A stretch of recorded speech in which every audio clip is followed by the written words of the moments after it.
नमस्कार विद्यार्थी मित्रों, हम नेक्स्ट चैप्टर की ओर आगे बढ़ रहे हैं। 21st चैप्टर है पहेलियां मुकरियां।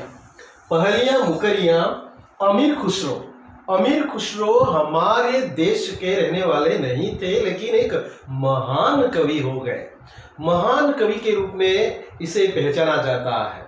इन्होंने मुक्तक लिखे, दोहा गाए और ढेर सारी कविताएं दी और ढेर सारी बाल कहानियां भी लिखी। इन्होंने समाज को जागृत करने के लिए एक नया मोड़ साहित्य में वे लाए और नया मोड़ देकर लोगों में जागरूकता ये जगाने का काम किया। उस जमाने की बात है।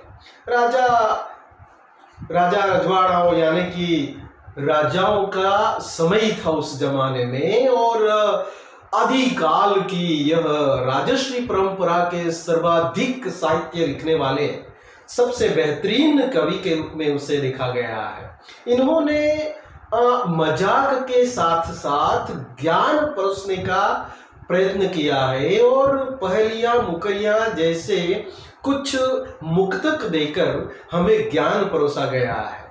बच्चों, बहुत ही बढ़िया ये कुछ सवाल किए हैं और जवाब भी इन्होंने दिए हैं। सही जवाब दिए हैं। और सही जवाब क्या हो सकता है? जब हम कंफ्यूज रहते हैं तब ऐसे हालातों में इन्होंने सही जवाब देकर हमें आसानी से ज्ञान परोसा है। तो बच्चों, हम सीधे प्रवेश कर रहे हैं पहेलियां मुकरियां।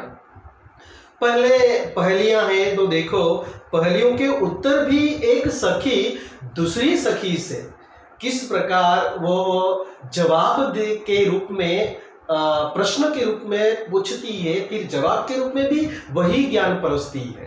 तो किस प्रकार वो मुकरियों में वह बात भी हम देखेंगे। और पहले पहेलियां हैं जो पहेलियों में किस प्रकार सवाल किया है, सही क्या है, वह बात यहाँ बताने की कोशिश की है। तो बच्चों, हम देखें पहेलियों में जा रहे हैं। तो पहली है पहली यानी कि फर्स्ट वन, जूता पहना नहीं, समोसा खाया नहीं, क्यों? तो पूछा गया है प्रश्न कि आप लोगों ने जूते क्यों नहीं पहने, जूता क्यों नहीं पहना तूने? अरे भाई, नाश्ता तैयार है, समोसे खाए कि नहीं, क्यों नहीं खाए? तो जवाब ये मिलता है कि तला नहीं था। क्या नहीं था?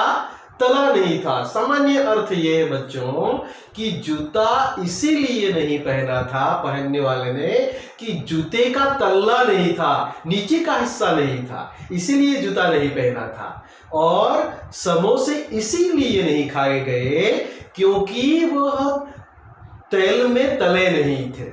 तो दोनों का मतलब ये है कि देखो, जूता तला नहीं था, जूते का तला नहीं था और समोसे तले नहीं थे।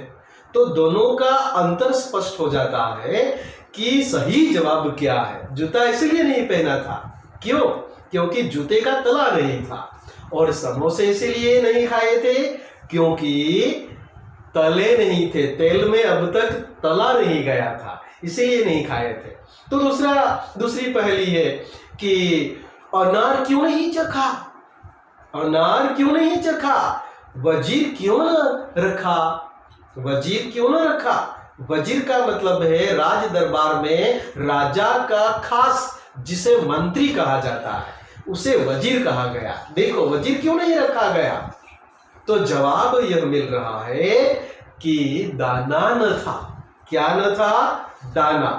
अनार खाली था, दाने नहीं थे उसमें। अनार इसीलिए नहीं खाया, चखा इसीलिए नहीं क्योंकि उसमें दाने नहीं थे। दाने बगैर हम कैसे चख सकते हैं अनार को? सही बात है। वजीर क्यों नहीं रखा गया? वजीर यानी कि मंत्री इसीलिए नहीं रखा गया क्योंकि वो दानेदार यानी कि बुद्धिमान नहीं था। कौन बुद्धिमान नहीं था? वजीर। इसीलिए उसे वहां नियुक्त नहीं किया गया, पोस्ट नहीं दी गई वजीर की। राइट। तो इसके बाद तीसरी पहेली है, रोटी जली क्यों? रोटी क्यों जली? घोड़ा अड़ा क्यों? घड़ा क्यों अड़ा? पान सड़ा क्यों? तीनों का एक ही उत्तर है, फेरा न था। क्या नहीं किया था? फेरा नहीं था। फेरा नहीं था मतलब उसे पलटाया नहीं गया था। तो रोटी क्यों जली? एक ही हिस्से पर रोटी क्यों जली? रोटी इसीलिए जली क्योंकि उसे पलटाया नहीं गया था। उसे पलटाया नहीं गया था, इसीलिए फेरा नहीं गया था, इसीलिए जल गई रोटी। एक ही तरफ से सेकने की वजह से रोटी जल गई क्योंकि उसे पलटाया नहीं गया था, फेरा नहीं गया था। घड़ा अड़ा क्यों?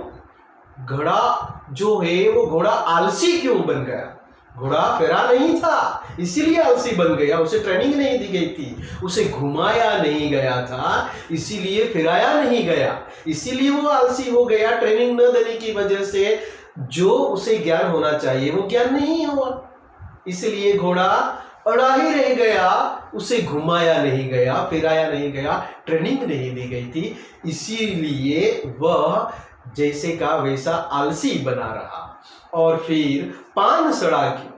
पान पत्ता क्यों सड़ गया? इसीलिए सड़ गया क्योंकि उसे भी पलटाया नहीं गया था, या तो उसकी देखभाल नहीं की गई थी और वो सड़ गया, पलटाया नहीं गया था। इसीलिए एक ही साइड पर रहने की वजह से वो बेचारा पान भी सड़ गया, रोटी भी जल गई, ठीक है, क्योंकि फिराया नहीं गया था। घोड़ा भी अड़ा ही रह गया, ऐसे ही रह गया क्योंकि उसे फिराया नहीं गया था। पान भी पलटाया नहीं गया था, इसीलिए वैसे सड़ गए। तो इसके पश्चात है लास्ट वन कि एक नारी के हैं 2 बालक। कितने बालक नारी के? नारी मतलब स्त्री। एक स्त्री के कितने बच्चे हैं? 2 बच्चे हैं। दोनों एक ही संग और एक ही रंग, दोनों एक ही रंग के हैं। एक नारी के कितने सपूत है? पुत्र है 2, दोनों के एक ही रंग है, बहुत ही बेहतरीन है। एक फिरे एक ठाढ़ है, फिर भी दोनों संग। बहुत ही बढ़िया बात कही।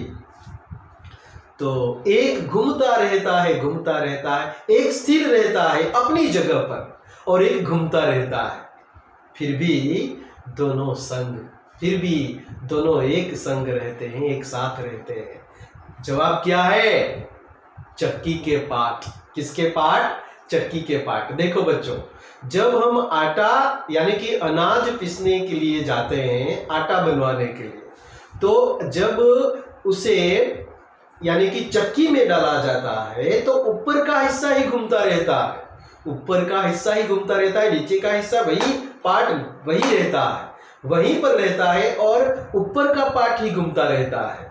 तो जो चक्की है उसके 2 बेटे, ऊपर का पार्ट जो है वो अलग और दूसरा नीचे का पार्ट। नीचे का पार्ट है वो स्थिर रहता है, जबकि ऊपर का पार्ट चलते रहता है, जिसकी वजह से आटा हमें मिलता है। तो फिर भी दोनों एक संग, दोनों एक ही साथ रहते हैं। दोनों कभी एक ऊपर वाला घूमता रहता है, फिर भी वो दोनों एक ही संग रहते हैं। तो बच्चों, ये सामान्यतः हमें पहेलियों के रूप में नॉलेज देने की कोशिश की है अमीर खुसरो ने। तो बच्चों, हम यहाँ पहेलियां देख चुके हैं। इसके पश्चात हम मुकरियों की ओर आगे बढ़ रहे हैं।